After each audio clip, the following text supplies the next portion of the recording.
Shri Piyush Goyal ji, Honorable Minister for Commerce and Industry, Consumer Affairs and Food and Public Distribution and Textiles, Government of India, along with MD and CEO BSE, Shri Ashish Kumar Chauhan ji, has arrived at the venue.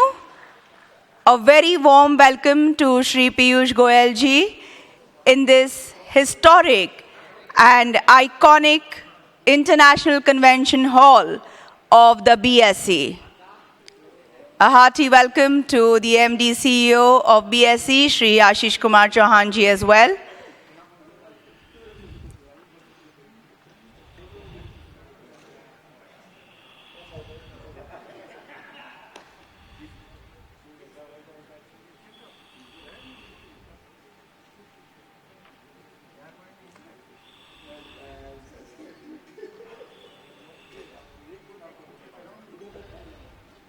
So, आइए. Please take your seat on the stage. Thank you. राष्ट्रगान के साथ इस आयोजन का आरंभ होगा. We will commence with the national anthem. Kindly rise in its honor.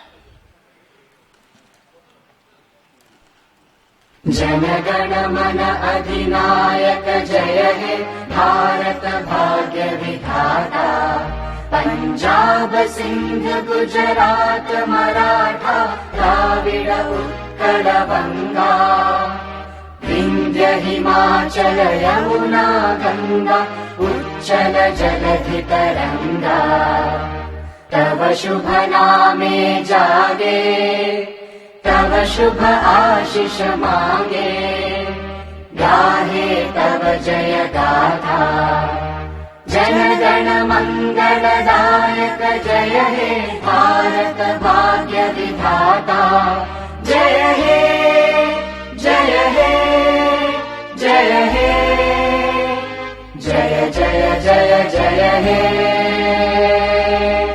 Jai Hind. Please be seated.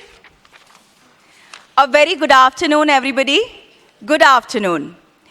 It gives me, Manasi, immense delight in extending a hearty welcome to all of you, especially the Honorable Minister, all you esteemed dignitaries and invitees who are present here in this historic and iconic International Convention Hall of BSE, along those with all of them who are watching us virtually in these new normal circumstances. For this exclusive event, Industry Interaction on the Union Budget 2022, wherein we get a precious opportunity to interact with Shri Piyush Goyal ji, Honorable Minister for Commerce and Industry, Consumer Affairs and Food and Public Distribution and Textiles, Government of India. देवी और सज्जनों, BSE के इस ऐतिहासिक सभागार में उपस्थित सभी का, साथ ही जो वर्चुअली हमें देख रहे हैं उन सभी का आज के इस खास अवसर पर मैं मानसी तहे दिल से स्वागत करती हूँ. As the world is opening up and as we are inching back to normalcy slowly but steadily, but definitely for surely, this event is happening physically, of course adhering to all the protocol directives and guidelines as have been issued by the authorities. As there is restriction to the number of people gathering, many are watching us virtually. Let us begin by welcoming our chief guest, the MD and CEO of BSE, Shri Ashish Kumar Chauhan ji. Will welcome him with a bouquet of flowers. The Honorable Minister is requested to accept this as a token of love and reverence. Please also accept this plaque, Aadar or Samman ka Pratik, along with the bull memento. This is a mini replica of the bull that is at the entrance gate. And the BSE coffee table book. It contains the glorious journey of BSE along with photographs right from the time of its establishment.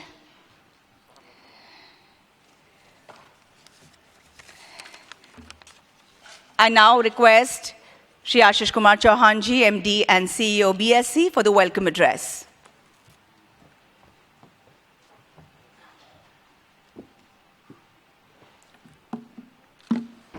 respected Shri Piyush Goyal ji, Minister of Commerce, Ministry of Consumer Affairs, Food and Public Distribution, Minister of Textiles, and a friend to all of us here.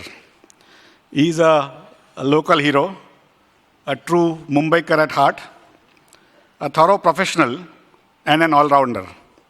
He can handle every responsibility with utmost dedication, hard work, and enthusiasm. He gets superlative results, whatever the responsibility that has come his way. His ability to make friends and keep them is legendary. His self-effacing nature and 1,000-watt smile, always there, hide the steely nose. In last 2 years of COVID, he was also responsible in some way or other to keep the food flowing without shortages and inflation during pandemic time, first as a railway minister and now also as a consumer affairs, food and public distribution minister.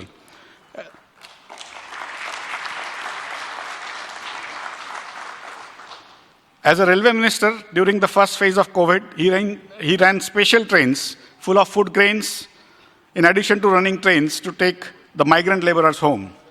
Providing free food to 80 crore people for last 2 years, that is more population than Europe and America combined, has gone unreported and underappreciated in India. In my mind, this has been the largest humanitarian work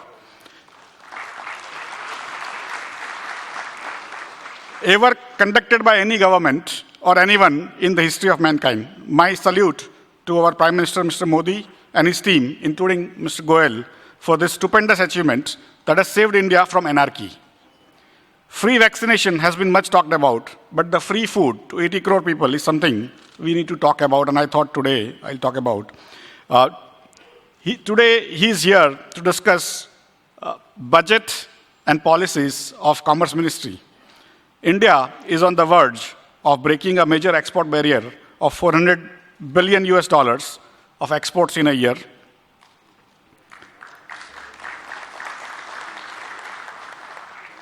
Many more things are happening, some of which we know, but most of which we don't know. Sir, it's good to have you back here at BSE. His last public program happened at BSE around 2 years back, and sir, I'm glad that you have decided to come back to BSE.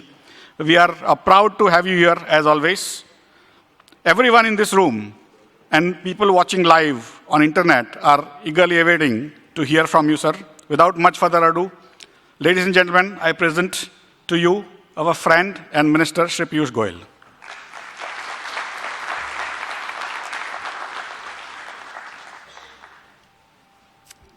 Thank you very much for your very, very warm welcome, Ashish ji.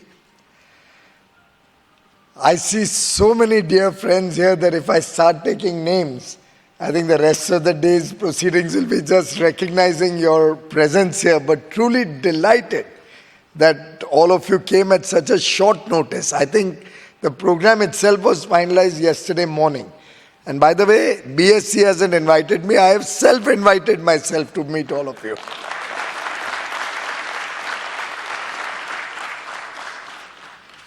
It was decided that we will all go across the country, meet with the industry, meet with the press, meet with our party leaders and members, exchange views and notes about the budget. And then I had the good fortune to be asked to come to Mumbai. And I was really thrilled because it's been so long since I've had a chance to interact with all of you. I thought this will be great. I'd like to keep it more interactive, Ashish ji, so that we can hear their views also. Any questions, any suggestions, any endorsements, whatever they would like to share with us. But let me tell you the greatest thing about this visit to Mumbai this time around is the fact that I don't have to wear inners. I'm enjoying the air conditioning rather than the heating. And in some sense, it's been now many, many years since I moved to Delhi, but nothing like coming back home.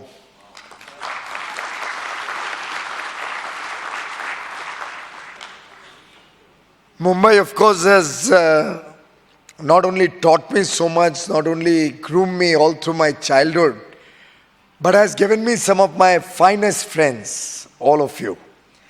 And whenever I wish to interact, whenever I wish to take ideas, you are the set of people I know I can bank on to come up with innovative solutions, innovative ideas. And therefore, first of all, I'd like to start by acknowledging the huge role that industry, business, our exporting community, our trading community, all of you have done to take the country through the COVID period, the 2 years of this very, very unfortunate and huge pandemic.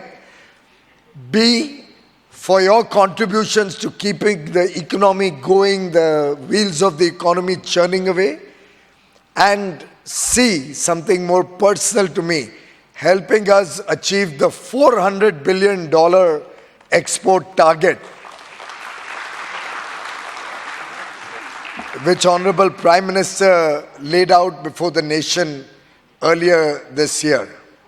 I remember when the Prime Minister said he would like to interact with exporters, with industry associations, with our missions all over the world. And he wanted a bottom-up approach to determining what should be India's export target. It was the first of its kind. I don't recall, and Ramu Bhaiya will probably know much more than any of us here in this room, being a doyen of the exporting community and industry, that this would probably be the first time a Prime Minister himself is asking all of us what you will export, what better you can do, what I can do to help you. He's talking to the missions in 180 countries to ask them what role they will play, how they will support industry. And from there, when the target of 400 billion evolved, I know most people were kind of feeling that ठीक है, target तो बनते हैं, बिगड़ते हैं, बनाए जाते हैं, only to be missed. But as you are all aware, Prime Minister doesn't make a target lightly, nor does he plan to miss on a target. He looked at the historical records, he looked at what we'd done in the past, and we found that 330 billion was the highest India had ever done 3 years ago. 330 billion. 400 was from last year about a 37-38% growth. 290 billion last year. Of course, with the problems of COVID, it was not a very good year, not a very good benchmark. But even from the highest 330, when we looked at the enthusiasm in the business community, in all of you, and we saw the huge and true potential of Indian exporters, 400 billion came as a natural target. And I'm really delighted to share with you that as I speak with you today, as of 31st January, we have already achieved $336 billion. 10 months of continuous $30 billion plus exports month on month from April 21 to December 21 and January 22. 10 months we have exceeded $30 billion every month, and today stand at 336 billion, which is higher than the export India had ever done in the past in a full 12-month period. All of these, and the fact that on almost every parameter, India is bouncing back, showing resilience, showing huge confidence, rapid recovery in terms of tax collections, recovery in terms of consumer demand, recovery in terms of the industrial output. All of this encouraged the government, and I must thank Prime Minister Modi, I must thank Honorable Finance Minister Shrimati Nirmala Sitharamanji for giving us a budget with no new taxes, no new revenue generation measures, very conservative estimates of revenue, both for the revised estimates of the current year and for next year, keeping in mind that COVID is not yet over, wanting to ensure that we don't overcommit ourselves. A very conservative next year projection has been taken. But despite all of that, no department has been let down for what it needs to spend as the country recovers. We have ensured adequate provision for almost every area of activity. New schemes have been introduced. For example, the interest equalization has been approved again for 5 years. We've had the new leather development scheme which has been approved, some of which relate directly to us. For the food ministry, continuing the huge amount of funds that have been expended on MSP procurement to support the good work that our farmers are doing. We've got a record allocation for the MSP operations and food procurement to ensure India continues to have food security. Textile sector, we are looking at significant ramping up of infrastructure through 7 PM Mitra Parks, which will be decided on a challenge mode among states. So in each of the areas, sufficient funding has been provided so that economic growth continues to be upward of 8% in the next year. And we can hopefully take the country back on the growth agenda and look at least a couple of decades of growth so that prosperity can go through the length and breadth of the country to every single individual in our great country. And look at the way the budget was articulated and formulated.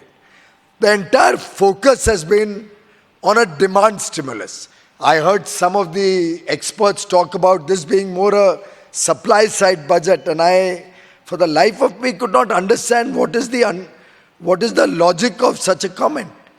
This is the biggest demand stimulus that the government could have given, that we have not only increased the central government's expenditure on capex by 35%, taking it upward of 7.5 lakh crores.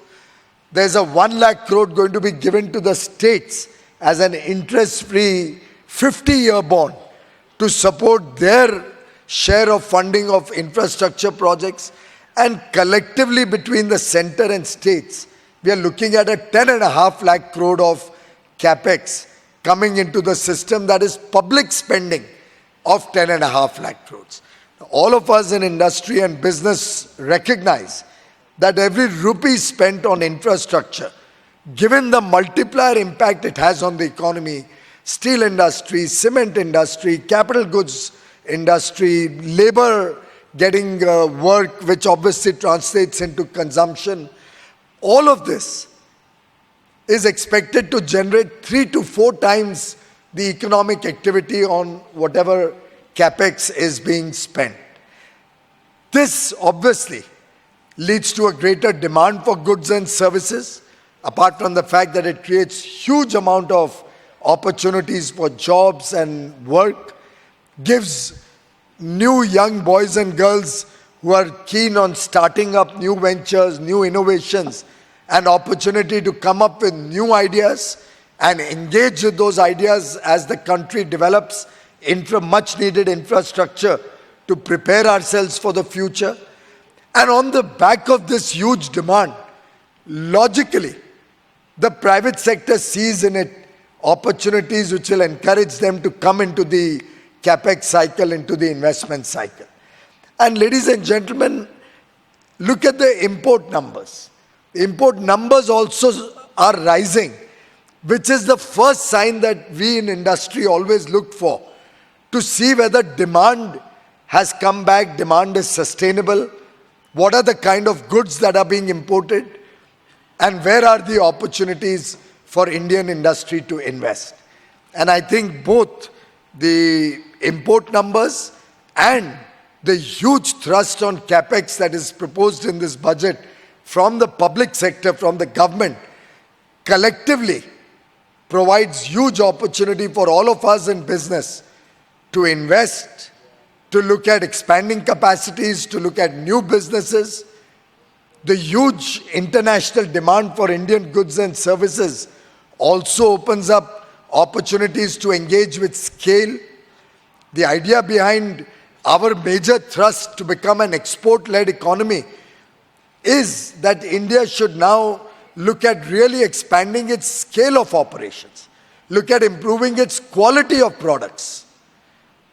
And this year or year and a half, 2 years of COVID period has truly given us a sense of the direction in which this country needs to be taken. The production-linked incentive schemes in almost 14 sectors at an outlay of 1,97,000 crores will certainly encourage investments in those focus areas to create global champions, to create companies or industry at scale so we can compete with the best in the world. We can bring the best of technologies into play in these sectors. The 76,000 crore rupee semiconductor industry and its associated ecosystem investment that the government is proposing, and 76,000 crores as a subsidy, is probably the largest ever industrial subsidy given to any sector ever in the history of India. And it's not only, of course, there'll be some large units coming out which will do the foundry work or the actual chip or semiconductor large factories. But on the back end, there's huge opportunity for fabrication units, for design units. It's a whole huge ecosystem that the semiconductor industry offers. And that's the kind of opportunities that I think our young boys and girls will pick up and take forward. It'll give a huge impetus to innovation. It'll give a huge impetus to R&D. And to my mind, the fact that India today produces the second highest number of STEM graduates every year actually strengthens our capabilities to be looking at becoming not only the startup capital of the world, but also the R&D and innovation capital of the world. The government is extremely committed to a sustained and resilient recovery, to look at a green recovery. And you're well aware that having taken the onus of becoming a net zero country by 2070, we have opened up huge opportunities for investments in green energy, in renewable or clean energy, for energy efficiency, for improving all our business processes to make them more sustainable. ESG has become, I think, current flavor. More and more corporates, big and small, are focusing on our responsibilities towards sustainability. And therefore, that's a huge new area that has opened up for all of us in industry to look at. And that transcends industry. Look at natural farming. Look at organic farming. It gets you a premium if you're offering products made out of organic farming or even natural farming without chemicals and fertilizers and pesticides. Therefore, my sense is it's a direction-setting budget that the Honorable Finance Minister has presented before us. It gives a new way of thinking, a new direction to our country's future. It addresses concerns both of the macroeconomy and the microeconomy, taking both together when we are looking at inclusive development, so that the trickle-down effect, which has always been talked about, that growth is an essential to provide opportunities, and those opportunities will provide the ability to feed 1.35 billion Indians, to give them work opportunity, to provide employment to our young boys and girls. And therefore, this budget is, in a way, directionally looking at a modern India, a new India, an India that is willing to engage with technology, an India that is willing to work with resilient supply chains across the world who are looking for trusted partners. And today, I can assure you that very many large economies of the world, and many of them with whom I'm having discussions for free trade agreements or comprehensive economic partnerships, are really seeing opportunity to work with India, to partner with India, to bring India into their supply chains, because they see in India the rule of law. They see in India a transparent economy. They see in India competence. Our young boys and girls, our skilled manpower, our technological base, our very, very good, well-meaning, honest and extremely sharp business community. All of this is being recognized the world over. On the services side also, throughout the COVID period, India did not let down a single international obligation. We quickly rejigged our operations, moved to working from home, and thanks to the Digital India movement and the thrust given to take broadband to the length and breadth of the country, which was initiated several years ago, we were in a position to quickly move into our homes, but continue to provide whatever services were promised to any part of the world. And that has actually earned so much goodwill for India that despite travel, hospitality and tourism having taken a setback during COVID, you'll be happy to know that this year, our services export also will cross about $240 billion, the highest ever in India's history. And the world wants to expand their engagement with India on the services side, which has actually encouraged me to propose that it's now going to be a race to the top, a race between merchandise export and service export. Services have grown very, very rapidly in the last 22 years. They continue to grow at a scorching pace and are at about 240, 250 billion this year. Merchandise for the first time has shown such a huge jump. We'll be at about 400 billion. Now from 240 to a trillion and 400 to a trillion. That's the race to the top that I want to offer to all of you. Let's go for it. It's only when you dream big that you achieve superlative results, you achieve extraordinary performance. The world is not for the meek. The world is for bold people. Challenges will come and go, but it's for all of us to decide whether we are the ones who are going to take this challenge, who are going to succeed in these challenges, and taking these challenges forward with inclusive growth, with a more prosperous future for every citizen of this country, cannot be the responsibility of Prime Minister Modi alone. It will have to be the collective responsibility of all of us working together to fulfill our duties to our country, all of us working together to bring prosperity to every single child born in this country, every single citizen of this country, all of us working with a new spirit of enthusiasm, with the confidence of a powerful nation, with the spirit of Atmanirbhar Bharat in front of us, a strong India, a self-reliant India, an India that works with the rest of the world from a position of strength, that engages with the world as an equal, with the spirit of reciprocity.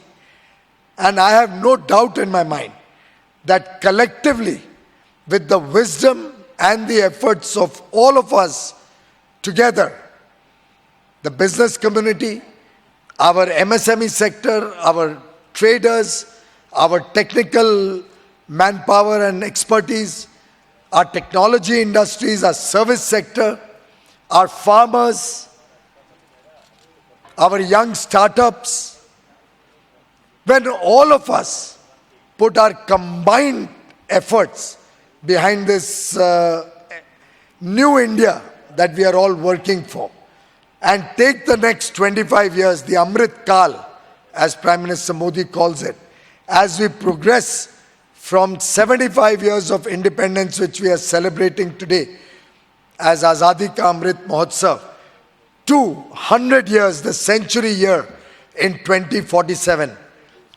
We are looking at a prosperous India. We are looking at a developed India. We are looking at an India with its rightful place in the Comity of Nations. Let's all of us work for that India. Let's all of us leave behind in the footprints of sand. Let's all of us leave behind for our children, for our next generation, a strong and prosperous India. Thank you very much, ladies and gentlemen. My best wishes to you.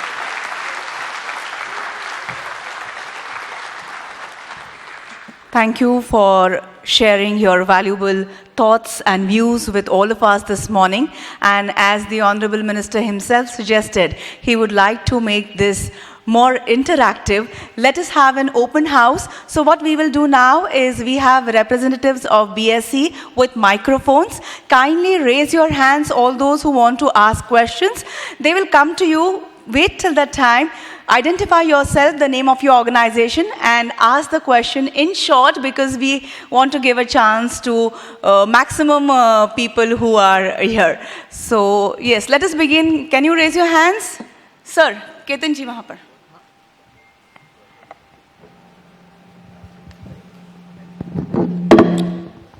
Good afternoon, sir.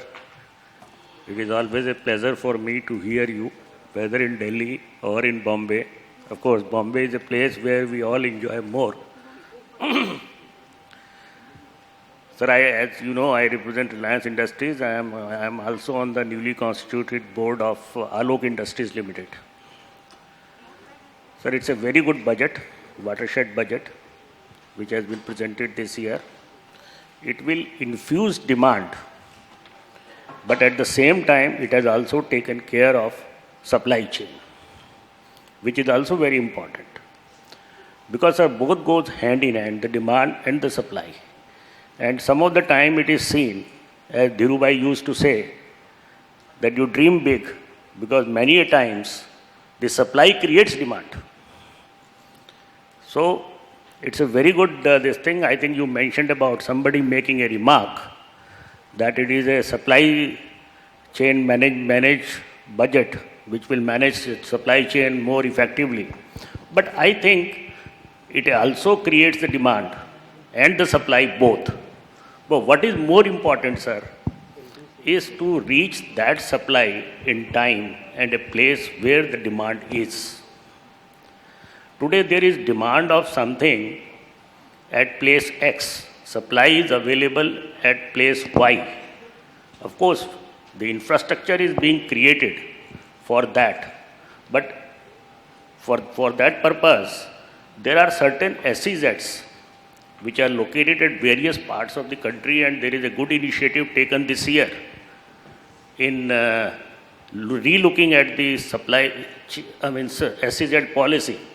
But a total relook is necessary to have the entire new gamut of changes in the decades-old SEZ policy, so that these places which are located in the various parts of the countries, on the ports, near the ports, can make available the supplies where the demand is.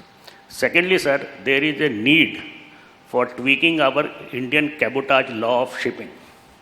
There are many shipping lines which are coming from abroad, dropping the cargo here, and suppose they are passing through Malacca Strait and going towards east, they should be allowed to take the cargo from Kandla to Haldia.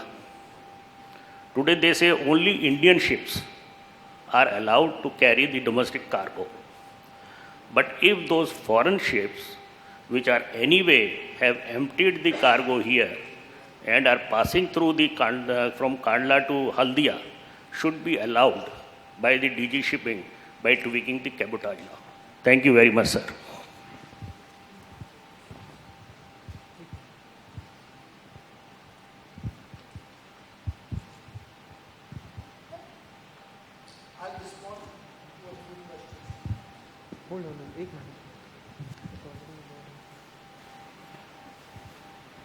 Thank you, sir.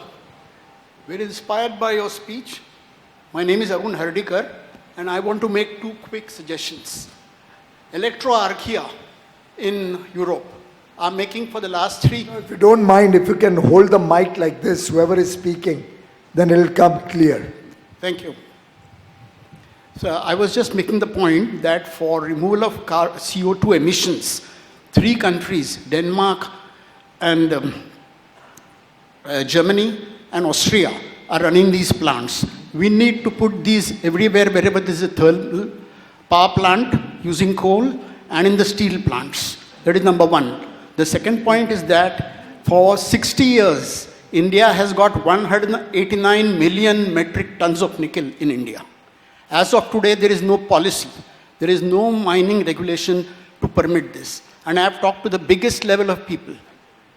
Nickel in Orissa. Nickel, 189 million metric tons is available in Orissa for the last 50 years. Some of the government publications give the same figure for the last 5 years in their annual reports. The Steel Ministry report doesn't refer to nickel at all. And in the new Tesla cars, for providing the nickel sulfide fuel, Canadian mines are being opened up where the nickel content had gone down from 20 to 5%. We've interacted with the Consul General Canada on this subject.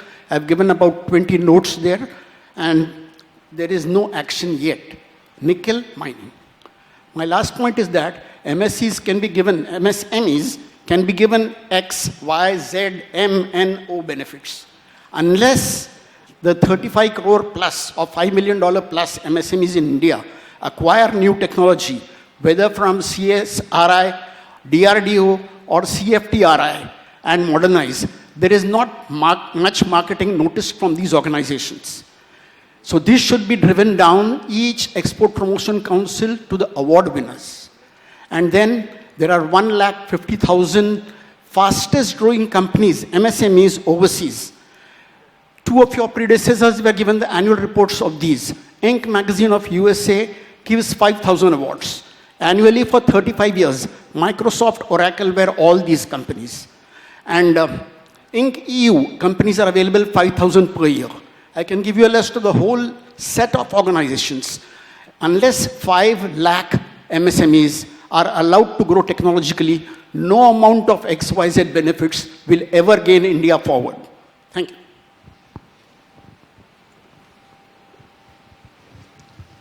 Good afternoon, Shri Piyush Goyal ji.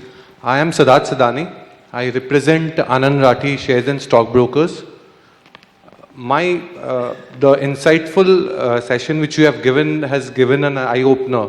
But one thing, a macro question which I have, which everybody is looking forward, is we are talking about 5 trillion economy as a country. And everybody is enthusiastic about that. What's the timeline which we are looking after this, and when can we achieve this? And everybody collectively working on it, but we just want a guideline, how can we go about it? That's it. Thank you so much.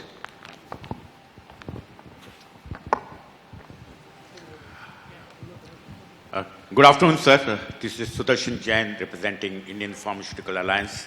Good afternoon, sir. Thank you very much, sir. Right at the outset, I'd like to thank you. Ashish ji was saying that food supplies was maintained, but I'd like to say that...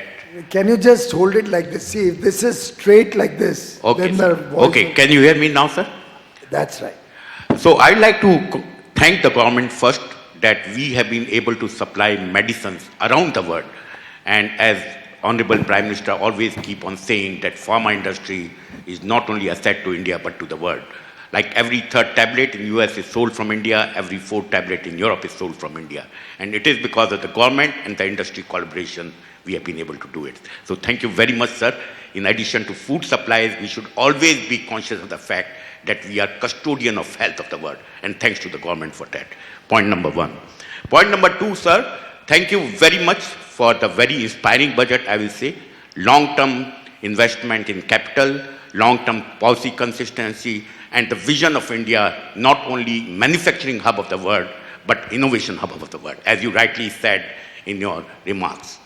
Also, great direction on digital, also on research and development, also industry academic collaboration, which had been highlighted in the budget and very, very important for the country going forward.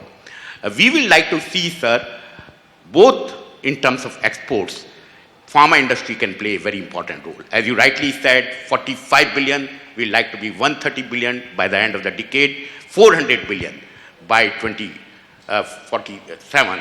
And two areas which are very important, export thrust, we have been saying to you, roadmap, which becomes very, very important, and R&D support, which your ministry can provide important support to us. Already pre-draft policy has come of R&D. If support is granted to it, it can be very, very important. And I have got my colleague, friend, Ajit Singh. He will like to highlight one more point. Thank you very much once again, sir, and great support of the industry.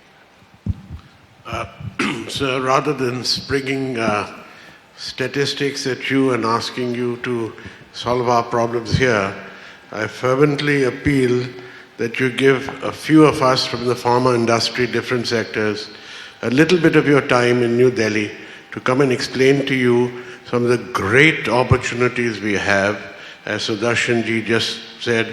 Secondly is the great need for specific help in research. We cannot keep inventing new solutions for the viruses of the world without some help.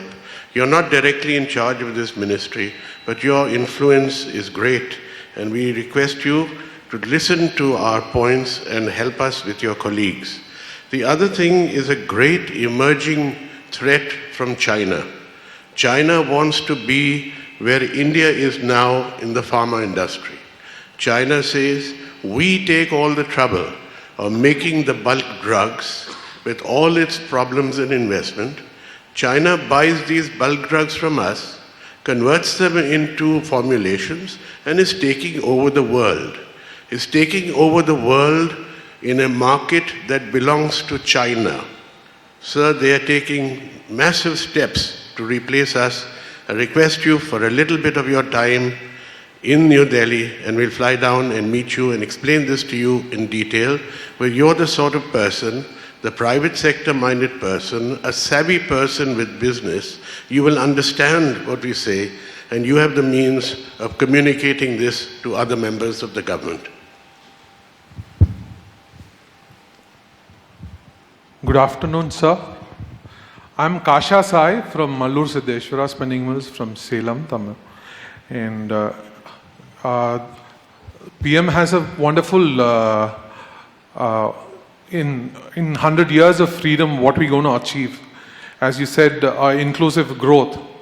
On a start of it, instead of quoting in dollars, when we going to quote in rupees, sir, why we have to refer in dollars? Why don't we quote it in Indian rupees?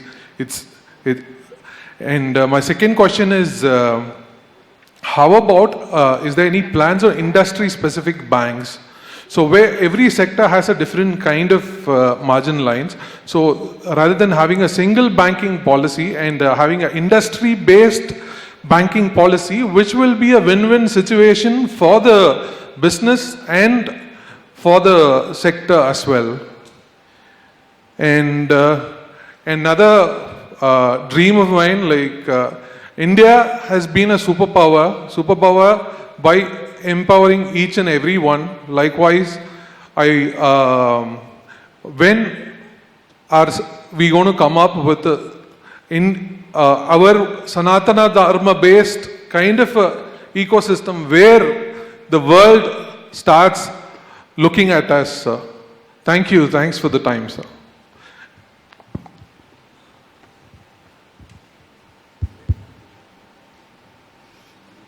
Namaskar, sir. First of all, thanks to Prime Minister and the entire team, including yourself and Finance Minister and all, for historic budget, which whole world is appreciating. And the most heartening in that budget, as far as if I have to say, is Atmanirbhar Bharat on the defense side. we still remember when Mr. Manohar Parrikar has taken the first meeting of industry when he became the defense minister. In the first meeting, he says that I checked with my purchase department what kind of procurements are taking place in the defense.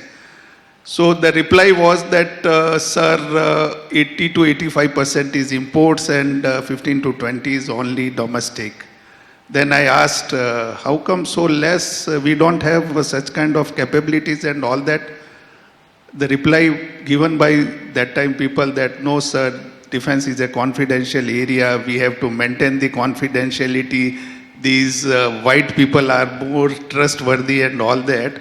And on that day, Mr. Parrikar said that I am going to reverse this thing 2080 to 80-20 to 2080. And in this budget, it is going to be 68% defense items from the, so it is really heartening.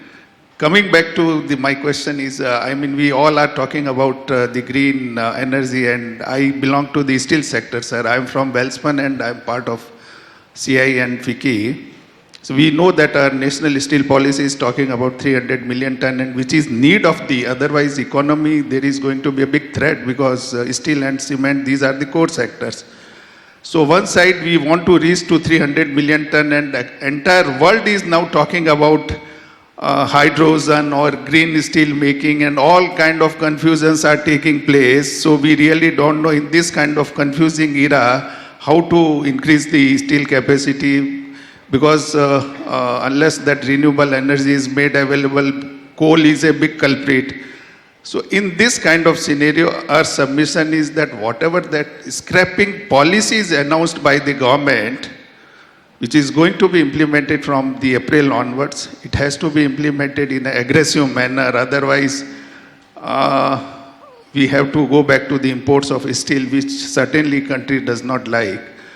So this raw material has become very crucial for the growth of the steel sector. So this scrapping policy needs to be accelerated by providing all kind of incentives which can be given.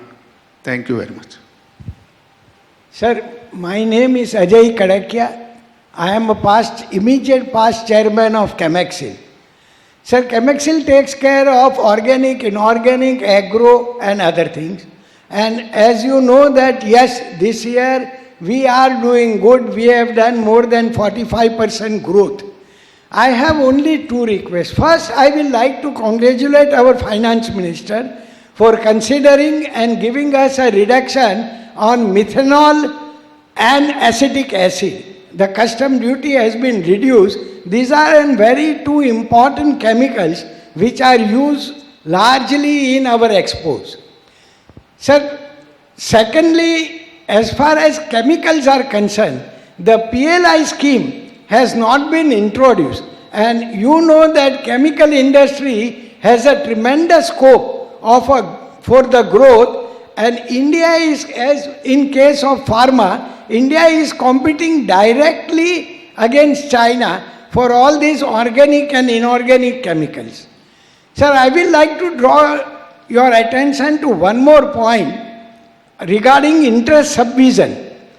Sir, as you remember that in past also I have represented that the merchant exporter should be considered and should be given more HS code for an interest subdivision. Now that you have included merchant exporter as an MSME, they are also an MSME, so why not they are also considered in an interest subdivision?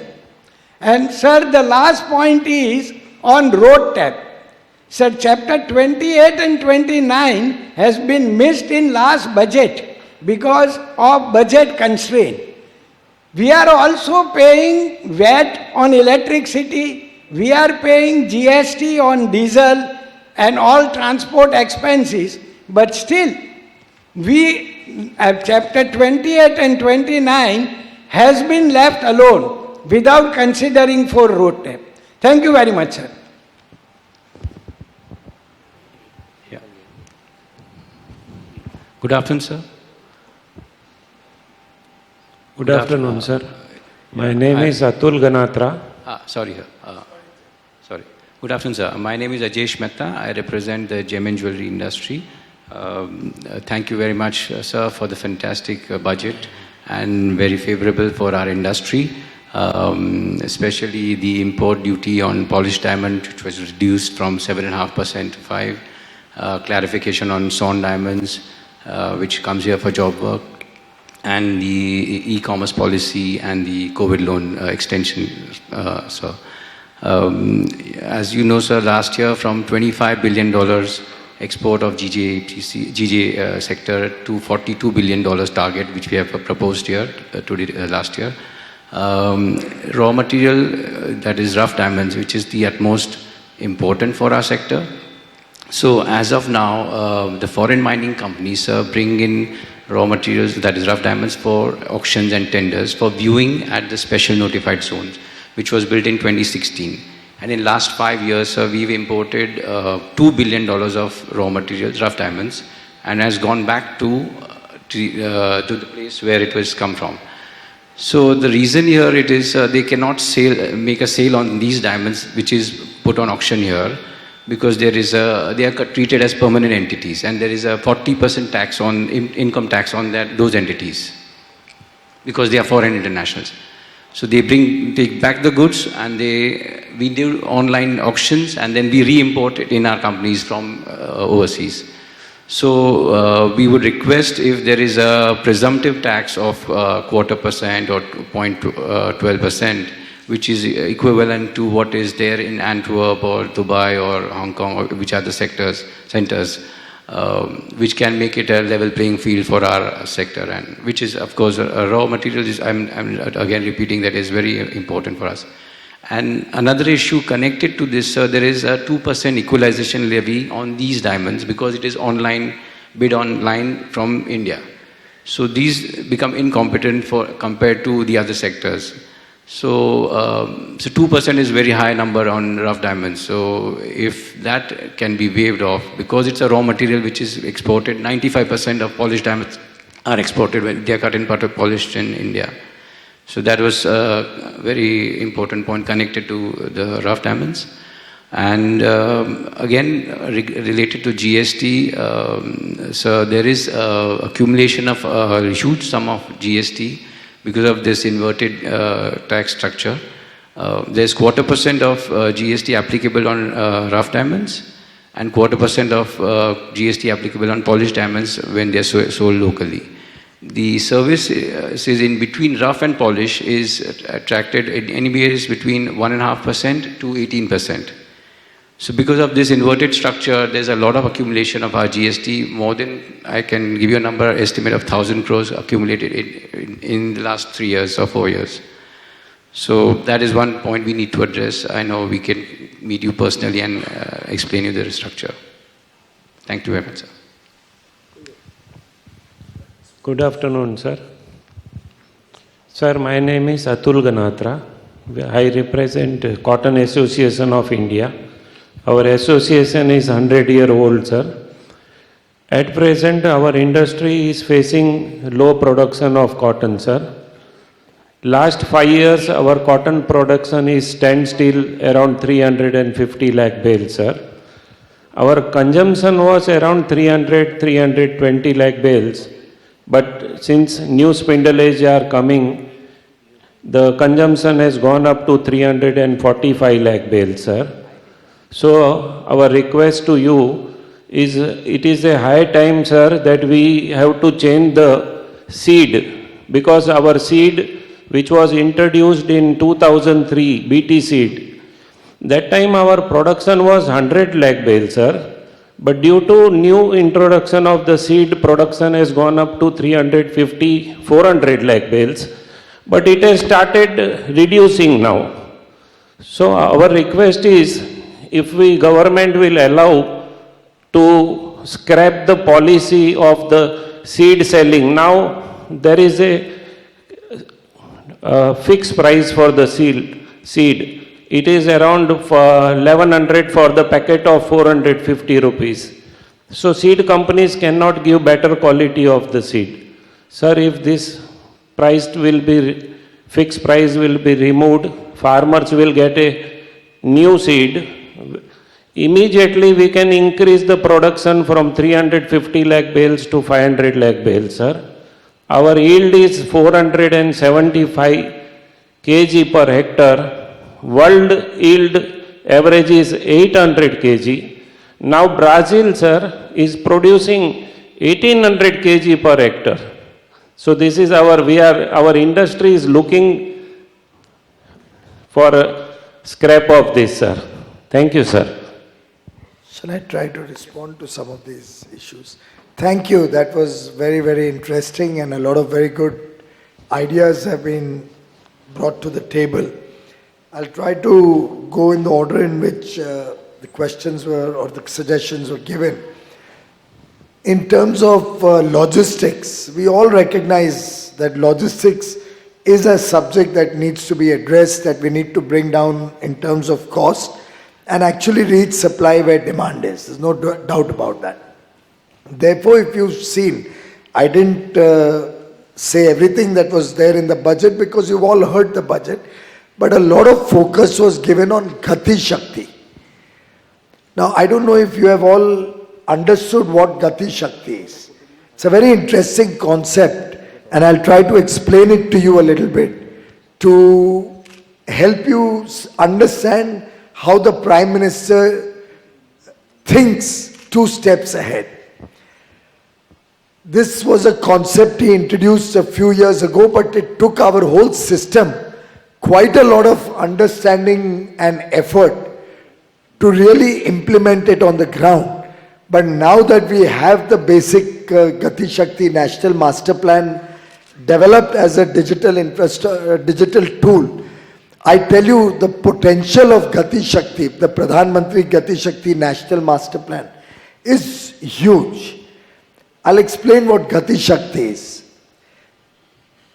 There is an organization called BIZAG in Ahmedabad, in Gujarat, that was started by Prime Minister 15 years ago when he was the Chief Minister. What BIZAG has done is, it has mapped all the available data, whether of infrastructure, whether of industry, whether of ports, airports, highways, roads, storage warehouses, testing facilities, all sorts of data has been mapped on different maps. So there'll be one map which has all the ports of the country. There's a map which has all the forest land in the country. There's a map which has all the wildlife sanctuaries in the country. Like that, about 360 plus maps have been developed showing India's in detail, all the details of what is where in India. Now when we want to plan, let's say, a railway line, in the past that planning was done in our office. We would draw the alignment, plan for it, start land acquisition, and then somewhere get stuck because a wildlife sanctuary came in, or a forest came in, or a huge river is there. The bridge itself becomes a 2 kilometer or 1.5 kilometer bridge, which delays the whole project. And traditionally all our projects are delayed. Very often projects are disconnected with demand. What was the point which was raised in the first question? Now I know where all the textile industry is all over the country. So wherever textile is, I know that we need to plan common effluent treatment plants there. We need to plan testing laboratories there. We need to see that does cotton get produced in Gujarat, travels to Punjab for spinning, then travels to Bangalore for garmenting, and then to the port for export. Look at the huge cost we have added on. Now, and all these layers of 350 maps, they talk to each other through APIs. They are interconnected. So if a railway line, to take that example further, is planned, we will run that through the PM Gati Shakti app.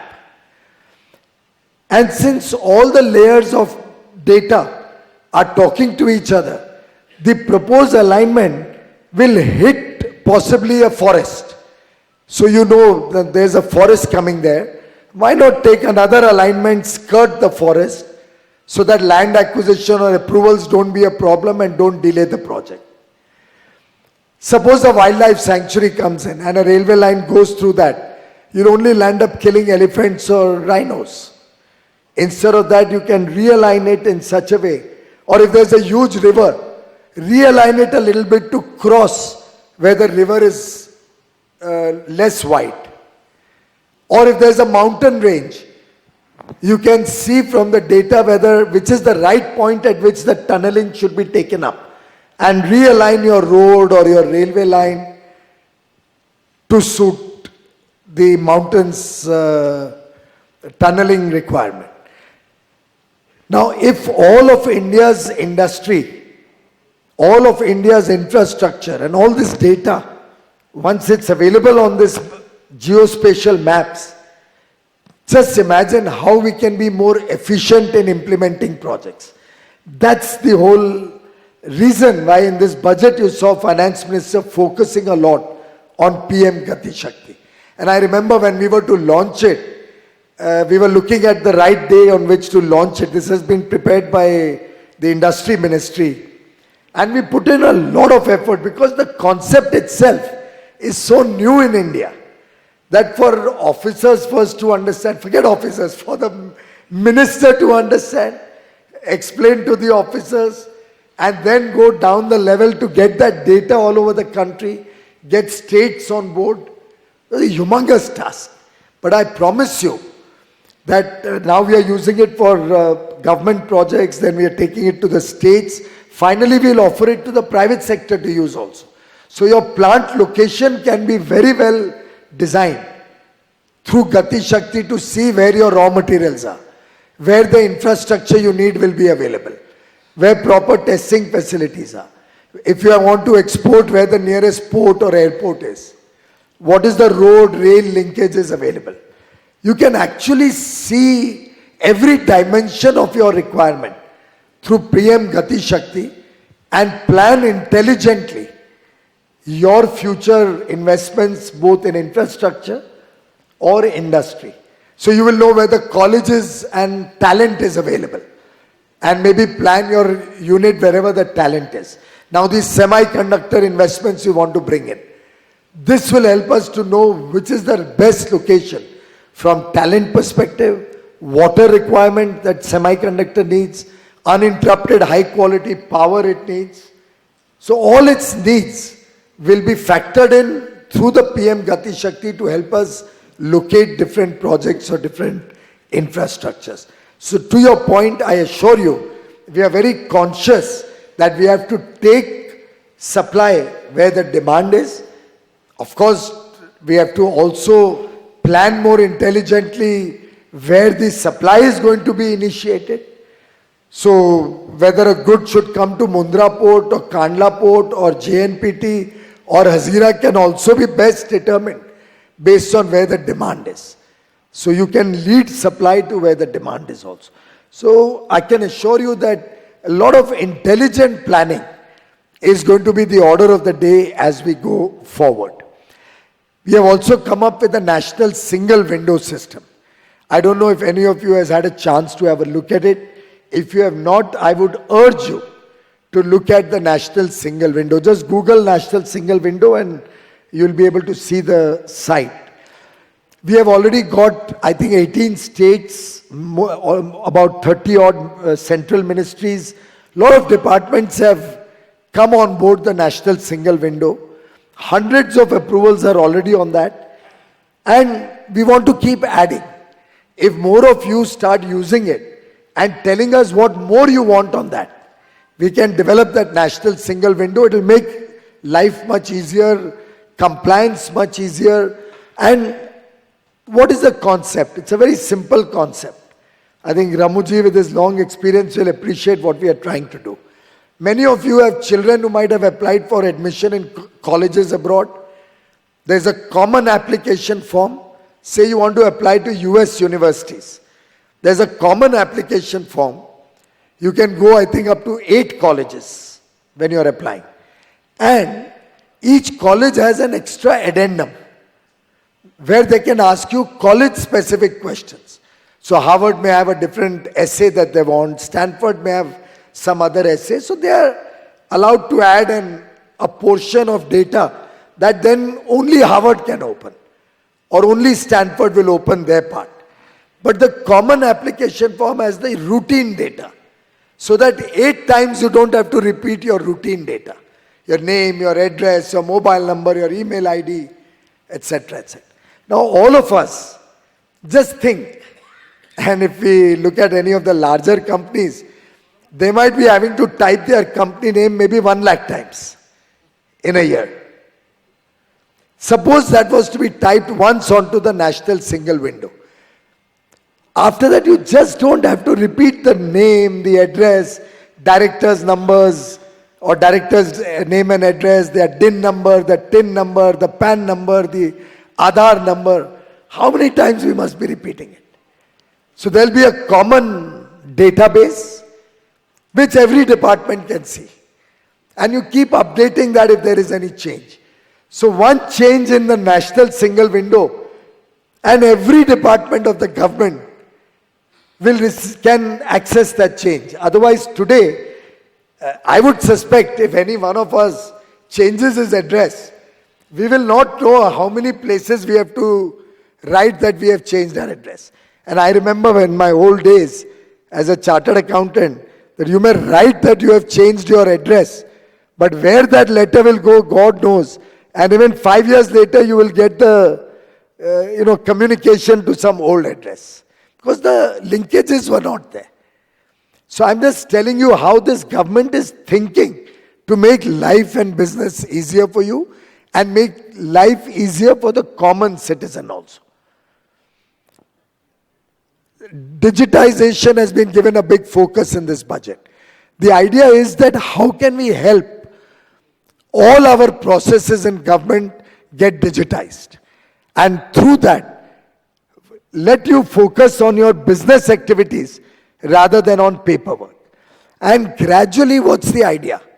Suppose there's a company, you get a license or an approval for 1 year. You are doing your work honestly, properly. Next time we can allow it for 3 years. Next time 5 or 10 years. And then it can be a permanent registration. You don't have to keep renewing your registration. Yes, your responsibility will be, if anything changes in your database, your duty it is to change that. That becomes a duty then, a responsibility. But you don't have to keep applying every year, 2 years, 3 years for the same approval again and again. We are moving in that direction. So jewelers, if there are any jewelers, we've made hallmarking. It's a lifetime registration, once only. And I don't know if you are aware, hallmarking regulation came in India 21 years ago, but implemented in 2021. And why did it get implemented? Because of the support of the industry. And the entire process has been made so seamless and so simple to operate that nobody is feeling the burden of hallmarking. Whereas customers get good quality product. If you pay for 22 carat, you know you will get 22 carat hallmark jewelry. And that will build up trust, it will expand the business opportunities, and of course, grow the market. That's the vision that this government has, how technology will become an enabler. 75 digital districts have been announced in this budget. So we are trying more and more to make life and business easier for everybody.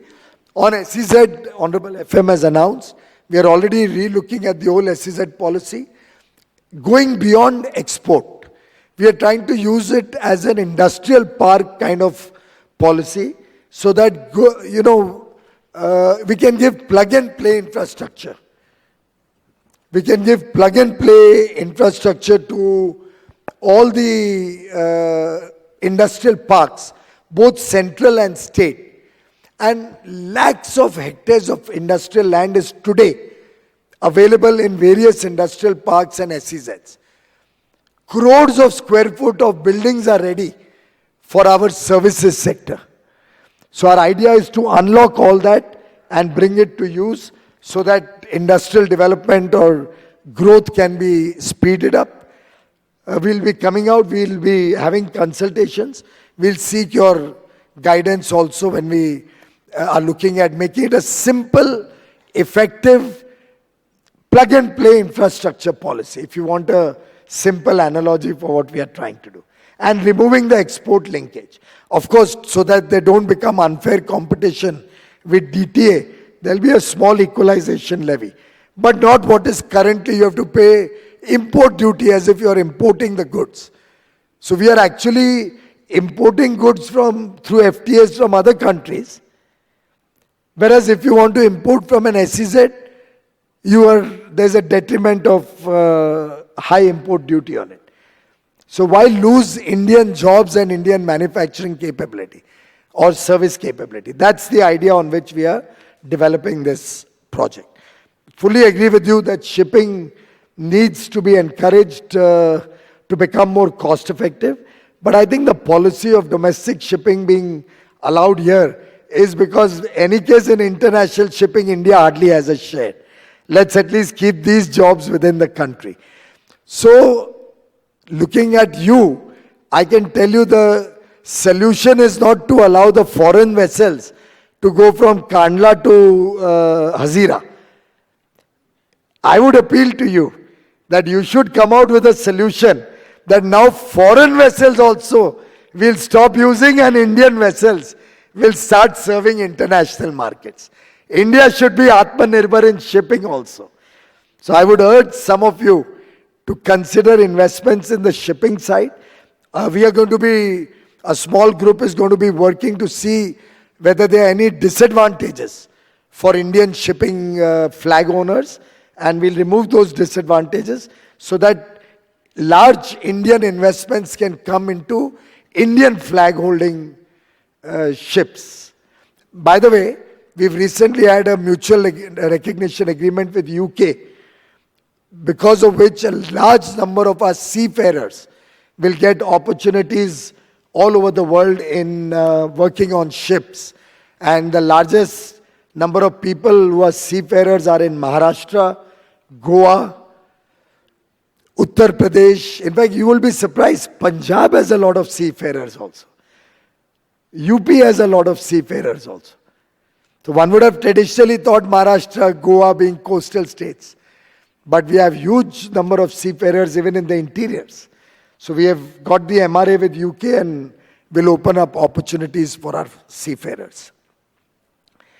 I have noted your suggestions on CO2 emission equipment to capture the CO2. Any case, carbon capture is an area of research all over the world. I remember going to MIT, I think 5 years ago, to try and come and do a joint venture or a joint collaborative project to study how carbon capture works. But a number of Indian companies are also working to see whether hydrogen can become the new source of fuel and used also for the carbon capture. So I think this work is going on in India, and I would encourage more startups or our innovators to come up with ideas on that. I've noted your point on nickel. I'm surprised that if there are nickel deposits in Orissa, because we are a big importer of nickel. All our stainless steel and everything uses imported nickel. I'll certainly talk to Praladji, my colleague who looks after mines, next week itself, and we'll have a look at where this mining possibility for nickel can be exploited. I fully endorse your point that MSMEs should look at new technology. In fact, if you've noticed, we've increased the definition of MSME pretty significantly. And now in that definition, export turnover is not counted at all. You can have an unlimited export turnover. So we are keen that you all bring technologies into MSMEs.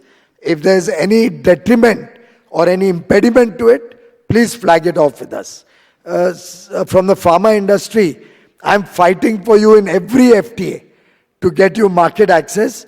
But now one complaint also, not only to pharma but to everybody. Whenever I am engaging with industry, trying to get ideas, source your problems, where you don't get access, where you're not getting reciprocal business opportunity. Somehow Indian industry doesn't come up and become a demandier. You don't give me enough masala to fight with my counterparts. I want you all to come and tell us your problems. I want you to come and tell us which country is creating a problem. For example, I remember tires were not allowed to be exported to Indonesia, whereas Indonesia was dumping tires in India. We took action on that. We took a reciprocal action. And we were able to stop the imports from Indonesia. So I think I would urge industry to become far more demanding and come back to us with your problems, and so that we can really fight for you. But the number of FTAs I'm working, UAE, just wait for a few more days. You're going to hear some fantastic news for the UAE FTA. We are at an advanced stage with Australia. I talk to their minister about sometimes twice a week, but certainly once a week. My last call was only yesterday. He's flying down on the 10th, and I'm going to be inviting some of the segments of industry from Mumbai also who have business interests in Australia or potential. Textile, there's a huge potential. Pharma, there's a huge potential, and I'm fighting to get zero duty access. Pharma has it, but also market access in a time-bound manner. But tell me the problems.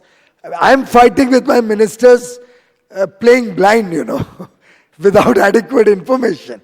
I want you to give me information, what to fight for you with other countries. UK, one round went very well. March is our next round. Canadian minister has been pressing me, she wants to come here, but because of COVID it got delayed. I've just given her dates in March, so she'll be coming here and we'll look at an early harvest with Canada also. GCC now wants to do the FTA. They had walked out of our FTA discussions some 10 years ago, 2008, 14 years ago. Now they want to come back and do an FTA with it. So the world wants to work with all of you. We have to seize the initiative.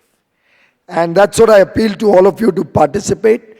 For the $5 trillion economy, of course, we had very aggressive timelines.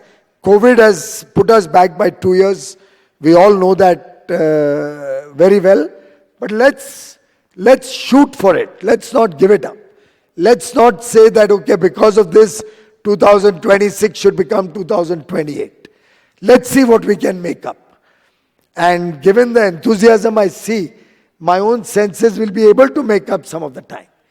So 5 trillion is still possible. Let's still try to go for 2026. Why not? अगर हम सब लोग ने सामूहिक निश्चय कर लिया कि 5 ट्रिलियन हमको अभी भी करना है अगले 4 साल में, 5 साल में, तो आज भी हो सकता है. इतने अच्छे फॉरेन एक्सचेंज रिजर्व्स हैं, $633 billion, one of the highest in the world, I think 4th highest in the world probably, foreign exchange reserves. 3rd highest in the world, $633 billion. And somehow I have to actually talk to my good friend Shaktikanji. This thinking, and Ramuji, you will bear me out, this thinking of calculating your foreign exchange reserves as a number of months of import, in my view, is wrong. Because after all, our exports are not becoming zero. If at all there's a problem, our exports go faster than imports. Imports fall, but exports increase. So we should look at the deficit. Similarly, on services, we have a huge surplus. They are not going away anywhere. It's not as if from tomorrow service export will become zero. Right? So when you combine service and goods, our trade deficit net of both would be about $100 billion, even in this year of high imports. Our remittances will be $100 billion. So really $633 billion is a fantastic forex reserve to have.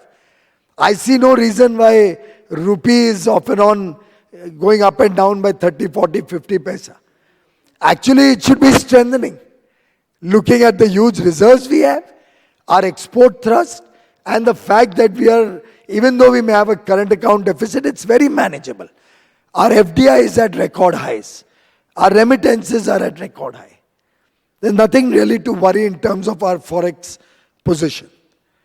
So 5 trillion will become accelerated once the rupee also strengthens. And look at the rupee.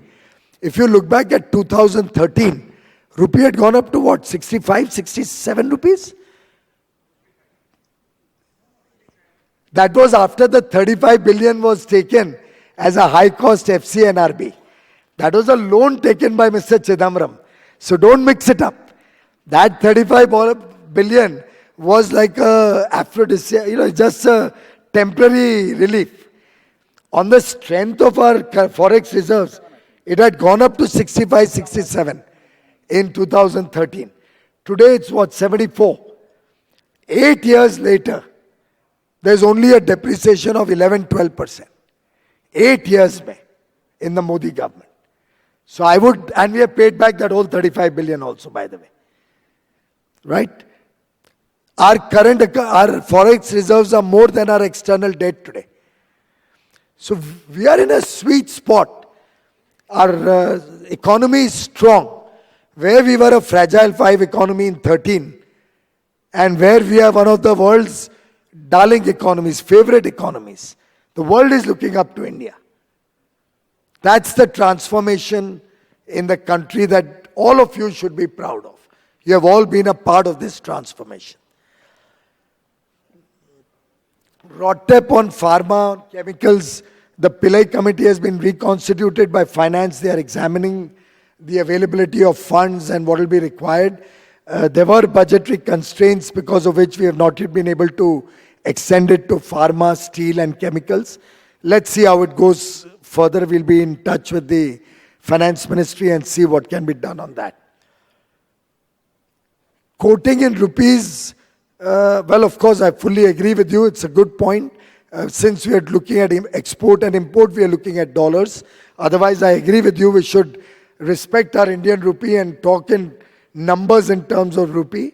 तो 30 लाख करोड़ का export इस साल करेंगे और 30 लाख करोड़ का export is about 7 lakh crore more than the highest ever. 23 lakh आज तक highest हुआ है.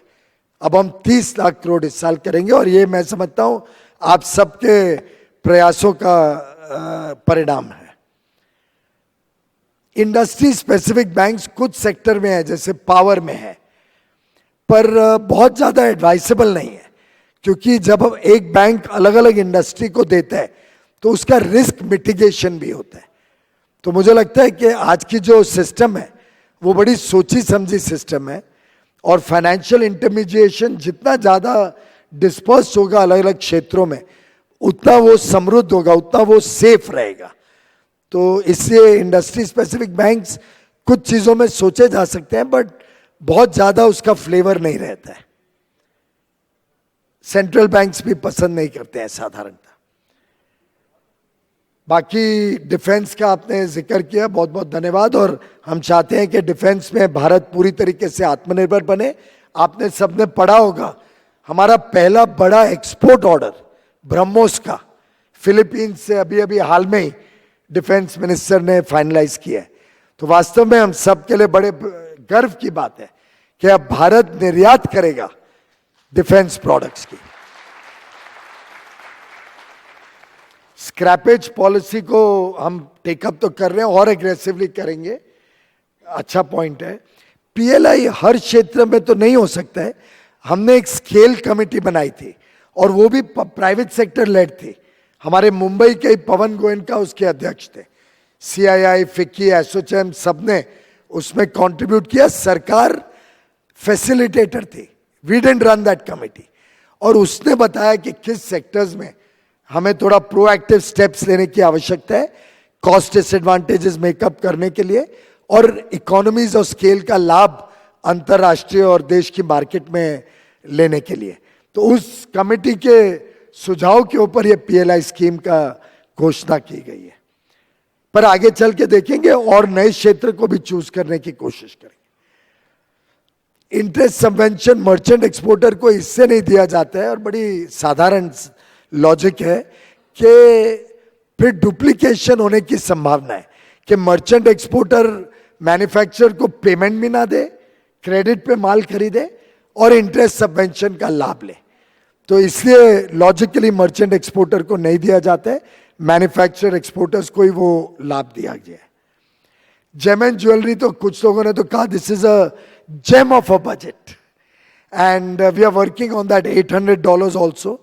उसकी क्या प्रोटोकॉल SOP वगैरह बने तो आप ई कॉमर्स के माध्यम से $800 तक का एक्सपोर्ट कर सके। और भी आपकी जो जो समस्या है, मैंने स्वयं वित्त मंत्री जी से बजट के दिन भी उनका धन्यवाद भी किया और कहा भी कि हमको मिलके और थोड़ी चीजें करनी है। $800 की भी बात तभी मैंने वापस रिमाइंड की थी। वी आर वर्किंग, हमें जेम एंड ज्वेलरी में 100 बिलियन का कमिटमेंट GJEPC ने किया है, तो मेरे मन में तो 100 बिलियन घुसा हुआ है। ट्रिलियन में 100 बिलियन आपको करना है। हमारे किसान देखो 50 बिलियन का एक्सपोर्ट इस साल होगा एग्री और मरीन प्रोडक्ट्स का, कितना बड़ा योगदान हमारे किसान कर रहे हैं। तो अन्य अन्य क्षेत्रों का टेक्सटाइल 40 बिलियन क्रॉस करेगा, पर बहुत कम है। अब मैं टेक्सटाइल मिनिस्टर बन गया हूं, तो जो जो यहाँ टेक्सटाइल के हमारे मित्र हैं, क्या कहना चाहिए मुझे, बीवेयर, टारगेट बहुत बड़े बड़े आने वाले हैं। 200, चलो आपके मुंह में घी शक्कर नहीं, we can do it. Textile देखिए ऐसा क्षेत्र है जो भारत का शान है, वर्षों वर्षों का। हाँ, द फर्स्ट सेक्टर, और 4 करोड़ लोग इस पे निर्भर हैं। फार्मिंग के बाद नेक्स्ट है। और ये जो आप इतनी सुंदर बिल्डिंग देख रहे हो, इसका बहुत बड़ा योगदान है BSE का भारत के टेक्सटाइल सेक्टर के सक्सेस में। और वैसे टेक्सटाइल तो ऐसा एक क्षेत्र है जिसने बड़े बड़ों को प्रोत्साहित किया कि वो भी बड़ा सोचे, बड़ी ड्रीम्स करें। तो मैं समझता हूं कि टेक्सटाइल को तो हमने सबने मिलके और प्रोत्साहन देना है, और इसको वास्तव में मेरे मन में जो है figure, I tell you, as export $100 billion और इकोनॉमिक एक्टिविटी $200 बिलियन, ये हमारा एक इमीडिएट लक्ष्य रखें अगर, तो टेक्सटाइल क्षेत्र में किया जा सकता है और ह्यूज जॉब क्रिएशन हो सकती है। कॉटन का आपने एकदम सही फरमाया भाई साहब, आई फुल्ली एंडोर्स। पीछे मेरी तबीयत ठीक नहीं थी, जिस दिन तबीयत खराब हुई उसी दिन मेरा एग्रीकल्चर मिनिस्टर के साथ वार्तालाप होनी थी on cotton productivity and increasing production. I am seized of the matter. GM cotton नहीं हम ला रहे हैं, लेकिन जो हाइब्रिड वेराइटीज हैं उसमें हम कैसे बढ़ा सकते हैं, उसके लिए हम प्रतिबद्ध हैं। आपकी बात सही है, बहुत पोटेंशियल है प्रोडक्टिविटी बढ़ने का। और आपके पास भी कुछ अच्छे सुझाव हो। कोटक जी भी हैं यहाँ पे, हमारे डोयन ऑफ आवर कॉटन इंडस्ट्री। अच्छा, तो सुरेश भाई को मेरी भी नमस्ते उन तक पहुंचाना उनको। certainly I need your support, I need your ideas। हमको भारत के कॉटन को विश्व में लेके जाना है, बड़े रूप में लेके जाना है। तो I am looking forward to your cooperation on that. So these were the points so far. एक खुशखबरी, इंटीग्रेटेड स्टील प्लांट्स जो हैं, बड़े प्लांट्स, उनसे मैंने चर्चा की थी कि हमारे एक्सपोर्टर्स और हमारे MSMEs के लिए कुछ स्पेशल प्राइसिंग दी जाए, क्योंकि बहुत स्टील प्राइस बढ़ गई है, तकलीफ हुई है। हमने मीटिंग्स भी की थी दिल्ली में भी उन सब के साथ। तो सभी स्टील इंडस्ट्री को भी बुलाया था, हमारे FIO था, EPC थे, एक्सपोर्टर्स थे, MSME के प्रतिनिधि थे। तो आपको मुझे बताते हुए खुशी होती है कि 1 जनवरी 2022 से MSMEs और एक्सपोर्टर्स के लिए दोनों जो प्राइवेट और पब्लिक सेक्टर के बड़े प्लांट्स हैं, स्टील प्लांट्स, उन्होंने 2500 से 3000 अलग अलग कैटेगरीज में डिस्काउंट स्टील प्राइस के ऊपर एग्री किया है देने के लिए। क्वार्टरली उसका सेटलमेंट होगा, तो जो भी लोग एक्चुअल यूजर्स खरीदेंगे MSME और एक्सपोर्टर्स, उसका वो लोग 2500 से 3000 रुपए का डिस्काउंट रिफंड के रूप में हर क्वार्टर में MSME और एक्सपोर्टर्स को देंगे। ये 1 जनवरी से लागू करने का निर्णय लिया गया। बहुत बहुत धन्यवाद।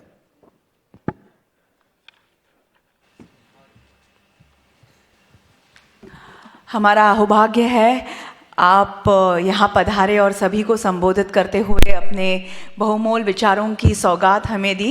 हम बहुत बहुत ऋणी हैं आपके और हमेशा शुक्रगुजार रहेंगे। It was indeed an insightful session and I'm sure you all will agree with me.